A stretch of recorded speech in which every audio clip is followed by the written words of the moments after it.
ولا ما إلا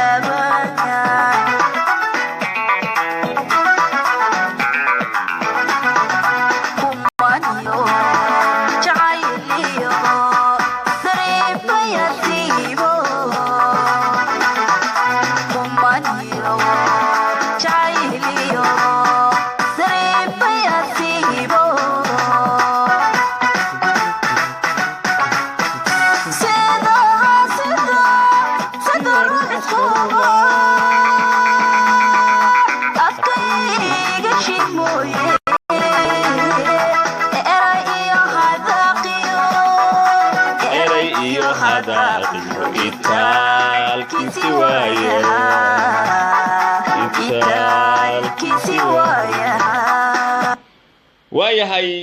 kulanti wacan oo wanaagsan saaxiibayaal meel kastoo aad igala socotaan ama aad iga daawanaysaan saaxiibkiin daahir calasow oo idin haya xog muhiim oo xasaasiya xogtaani dabcan waxay ku socotaa madaxweynaha cusub ee Soomaaliya waxayna qayb ka tahay oolaha No More Amharo ama Etoobiyaanku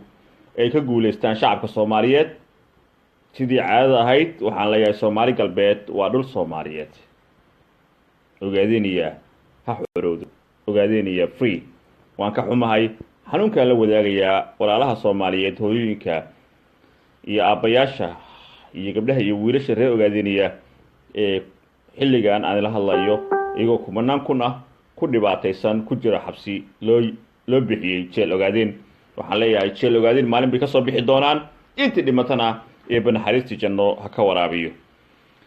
inta haddii aan ka soo gudbo waxaan halkan ku soo gudbinayaa arrin qatar oo ay sameeyeen sirdoonka Itoobiya oo ah inay haystaan isla markaana ay maamulaan qaar ka mid ah kaamirooyinka loo yaqaan CCTV-ga ee ku xiran xarunta Villa Soomaaliya kaamirooyinkaas ku xiran Villa Soomaaliya waxay kala socdaan ama ay u maamulayaan la socodka dadka u imaanaya madaxweynaha Soomaaliya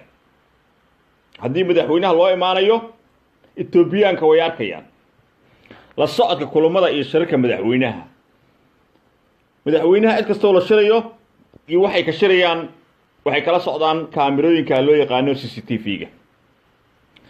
la socodka dhaqaaqa madaxweynaha markuu baxay iyo markuu uu soo galay xarunta Villa Soomaaliya waxay kala socdaan kaamirooyinka loo yaqaan CCTV-ga kaamirooyinkaas waxay kala socdaan dhammaan dhaqaaqyada howlwadeenada madaxtooyada ama madaxweynaha ha ahaado ama qof shaqaalaha ha ahaado kaamirooyinka laga sheekeynaya haddaba halkay ku xiran yihiin waa inaad isweydiisaan anigaa soo baaray waa soo xaqiijiyey waxaana filayaa in si degdeg ah ay digniinteeda u qaadan doonaan ama u qaadan doono madaxweynaha cusub iyo ragga ammaanka u qaabilsan si degdegan loo furi doono kaamirooyinka waxay ku xiran yihiin meesha baabuurta lagu baakimo iyo madaxtooyada mid baa ku xiran ama saddex kaamira ku wada xiran albaabka laga soo gala xarunta madaxtooyada iyo ka soo horjeedka madaxtooyada gaar ahaan hotel SYL way ku xiran yihiin kaamirooyin saddex ah wadooyinka u dhaxeeya qolalka madaxtooyada ama kan madaxweynaha ha ahaado ama kan chief of staff ka ha ahaado ama kuwa security-ga ha ahaado qolalka u dhaxeeya kaamirooyin ku xiran okay xafiisyada xoghaynta madaxtooyada kaamirooyin ku xiran hoolka shirarka kaamirooyin ku xiran dhammaan kaamirooyinka ku xiran sirdoonka Itoobiya ayaa maamulo oo haysto waxa laga xukumaa safaaradda Itoobiya oo ku dhex taal Villa Soomaaliya waxa kaamira ah ee aad arkaysaan dhammaan waxa laga xukumaa Villa Soomaaliya safaaradda Itoobiya ku dhex taalo ayaa laga hagaa haddaba si aan loo fahmin waxay sameeyeen saddex kaamiro ay rakibeen mid bay ku dhex sameysteen mid ka mid oo kaamirooyinka saddexda ah si toos ah ayay close safarka safaaradda Itoobiya u soo dhacaysa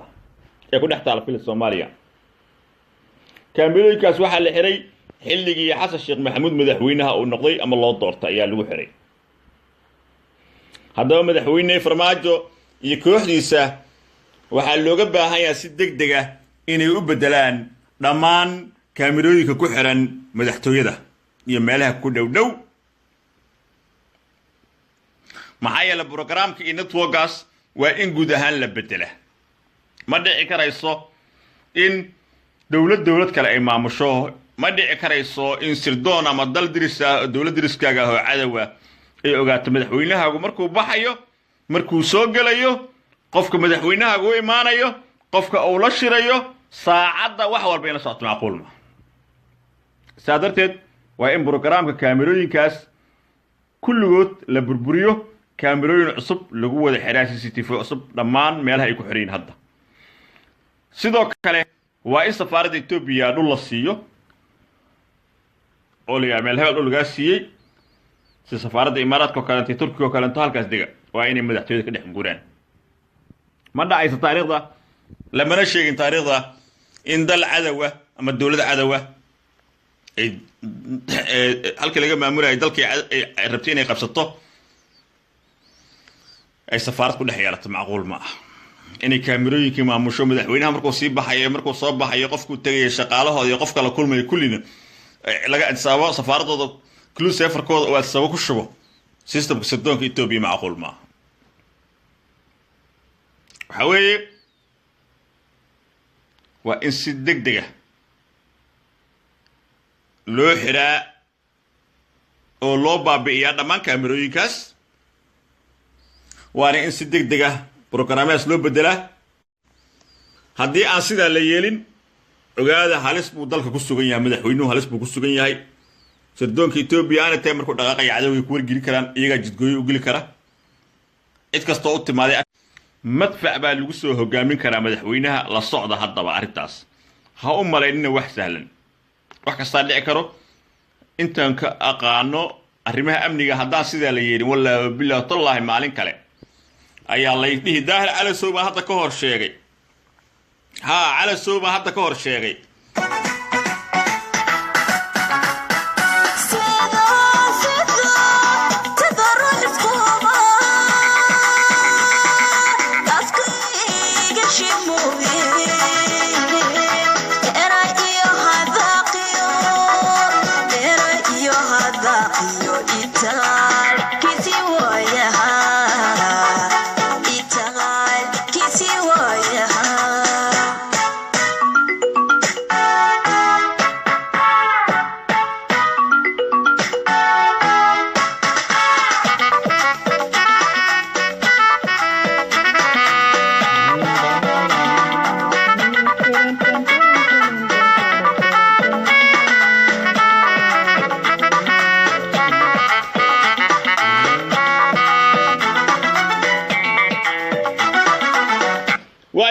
kusoo laabto madaxweynaha arbacada ayuu si rasmi xilka ula wareegaya oo uga wareegaya madaxweynihii hore Xasan Sheekh Maxamuud 22 bisha aynu ku jirno ee February ayaa madaxweynaha si rasmi loo caleema saaraya oo ay madaxda caalamka soo qayb galaysa caleema saarkiisa 22 bishana waxaa si rasmi ah loogu dhawaaqayaa ra'iisul wasaaraha cusub ee xukuumadda federaalka Soomaaliya ayadoo kadibna la gudageli doono howlihii shaqada ee hor yeelay madaxweynaha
وادب إسرائيل كإثيوبيا كحيهن حجها عم بحني وادب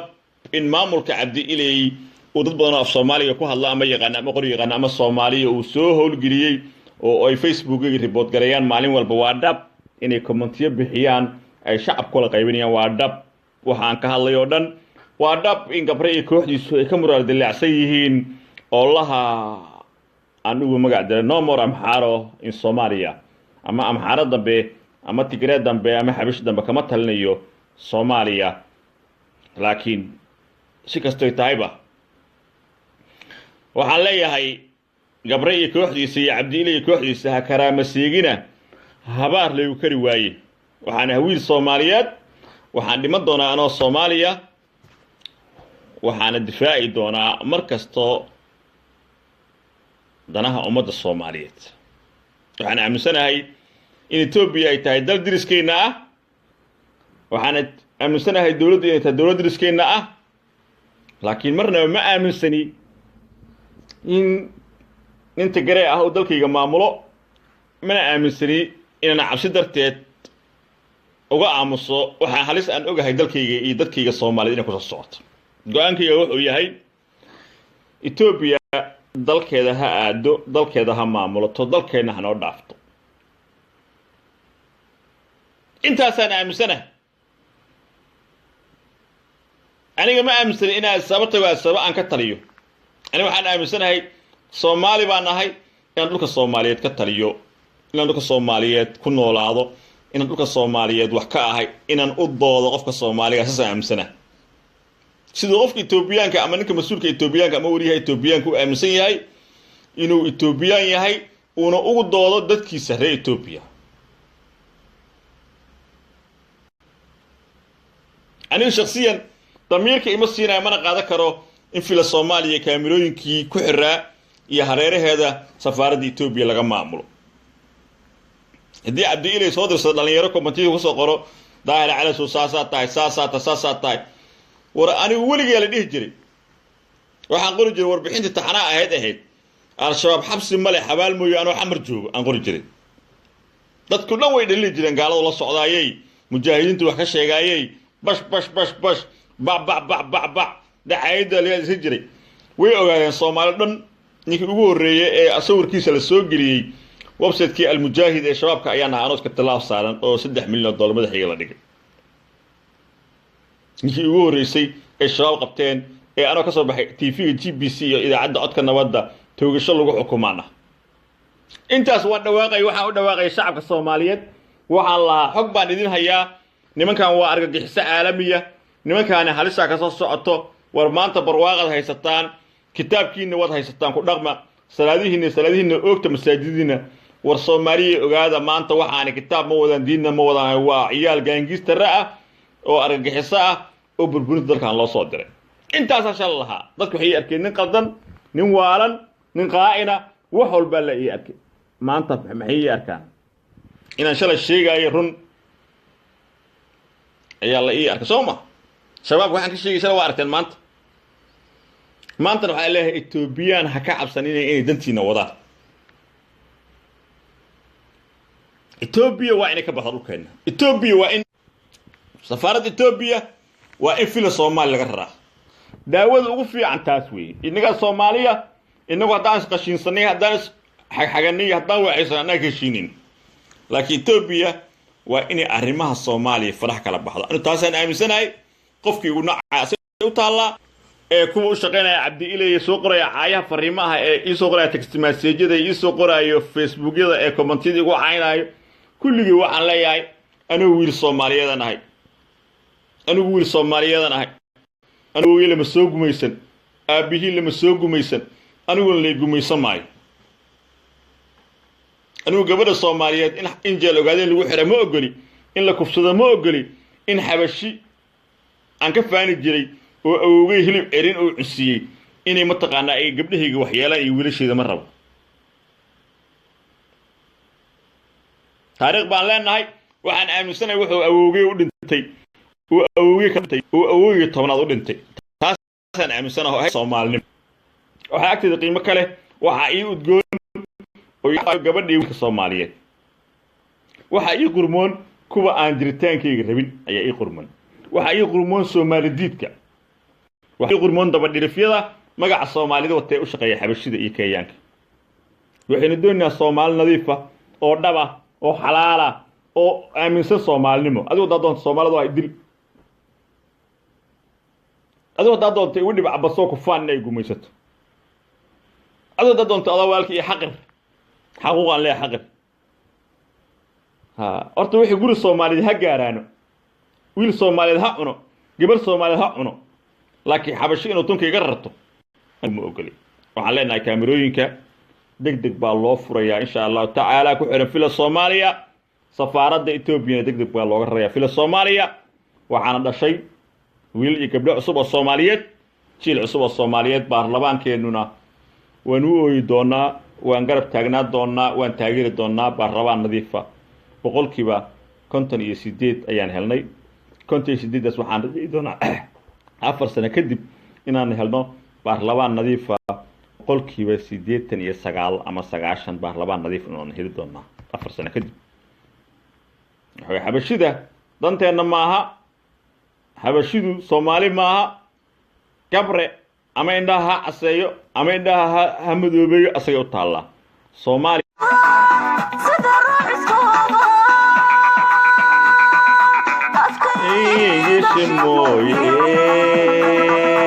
erayo hadaqiyo itaalkiisi waaya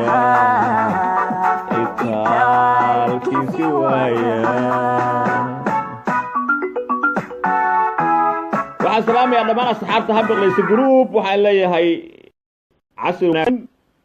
fanaaniinta waxaan salaamayaa reer Muqdisho oo dhan iyo reer Nairobi boqorka codka idla yare muusikiista Xasan Jeer Cajami wiilkii qadarkeeyo alfanaan al-ustaad saaxiibkayga wiilka adeerku ahay dayaxdal nuushe gabdhahayga ha kala reebeen iqrayray qaaliladan leylaki saciid siman wakiila kitu hatu jakku nawatu السلام عليكم